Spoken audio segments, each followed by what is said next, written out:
जय श्री कृष्णा, जय श्री राधे। इंदिरा एकादशी कथा व महात्म्य। कृष्ण भक्ति से सरोबार होकर अर्जुन बोले, हे भगवान, अब आप कृपा पूर्वक आश्विन मास के कृष्ण पक्ष की एकादशी की कथा को कहिए।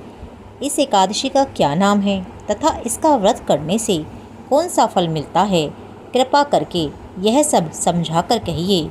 श्री कृष्ण भगवान बोले, हे अर्जुन, आश्विन मास के कृष्ण पक्ष की एकादशी का नाम इंदिरा है।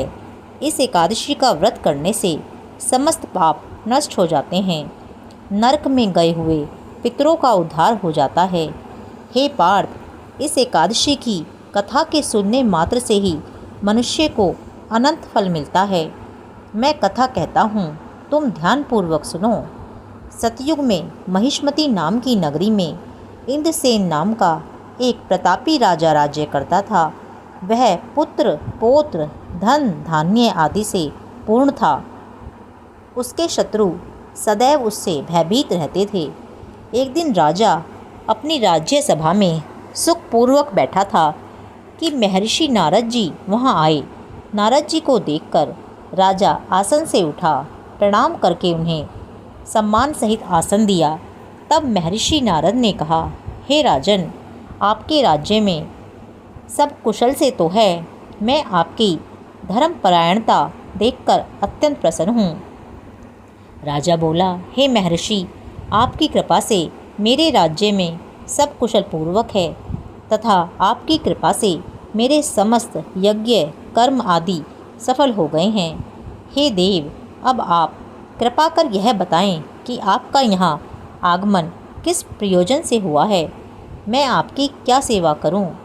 नारद जी बोले, हे राजन, मुझे एक महान आश्चर्य हो रहा है कि एक समय जब मैं ब्रह्मलोक से यमलोक गया था, तब मैंने यमराज की सभा में तुम्हारे पिता को बैठे हुए देखा।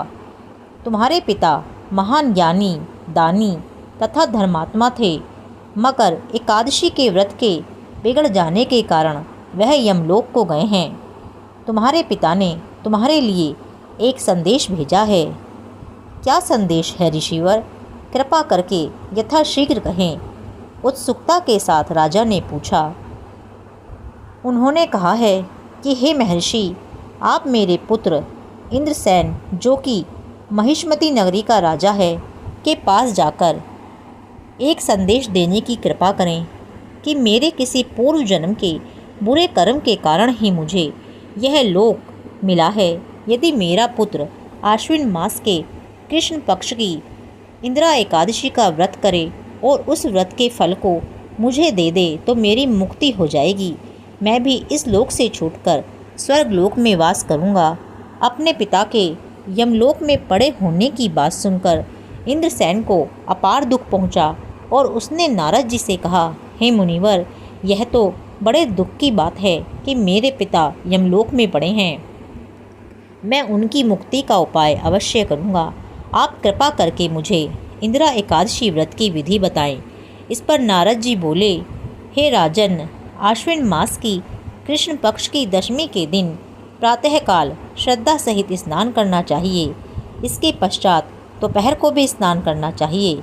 उस समय जल से निकलकर श्रद्धापूर्वक पितरों का श्राद्ध करें और उस दिन एक समय भोजन करें और रात्रि को पृथ्वी पर शयन करें। इसके दूसरे दिन अर्थात एकादशी के दिन नित्य कर्मों से निवृत्त होकर स्नान आदि के पश्चात भक्तिपूर्वक व्रत को धारण करें और इस प्रकार संकल्प करें कि मैं आज निराहार रहूँगा और समस्त भोगों को त्याग दूँगा। इसके पश्चात कल भोजन करूँगा। हे भगवान, आप मेरी रक्षा करने वाले हैं, आप मेरे व्रत को संपूर्ण कराइए। इस प्रकार आचरण करके दोपहर को शालिग्राम जी की मूर्ति को स्थापित करें और ब्राह्मण को बुलाकर भोजन कराएं व दक्षिणा दें। भोजन में से कुछ हिस्सा गाय को दें और विष्णु भगवान की धूप, दीप, नैवेद्य आदि से पूजा करें। रात्रि को जागरण करें। इसके उपरांत द्वादशी को मौन रहकर बंधुओं बांधवों सहित भोजन करें। हे राजन, यह इंदिरा एकादशी के व्रत की विधि है। यदि तुम आलस्य रहित होकर इस एकादशी को व्रत को करोगे तो तुम्हारे पिता अवश्य ही स्वर्ग के अधिकारी हो जाएंगे। महर्षि नारद राजा को सब उपदेश देकर अंतर्ध्यान हो गए। राजा ने इंदिरा एकादशी के आने पर उसका विधि पूर्वक व्रत किया। बंधु बांधव सहित इस व्रत को करने से आकाश से फूलों की वर्षा हुई और राजा का पिता यमलोक से रथ पर चढ़कर स्वर्ग को गया। राजा इंद्रसेन भी इस एकादशी के प्रभाव से इस लोक में सुख भोगकर अंत में स्वर्ग लोक को चला गया। श्री कृष्ण भगवान बोले, हे अर्जुन, यह मैंने तुम्हारे सामने इंदिरा एकादशी का महात्म्य वर्णन किया है। इस कथा के पढ़ने व सुनने मात्र से ही समस्त पाप नष्ट हो जाते हैं और अंत में मनुष्य स्वर्ग लोक में जाकर वास करता है। जय श्री कृष्णा, जय श्री राधे।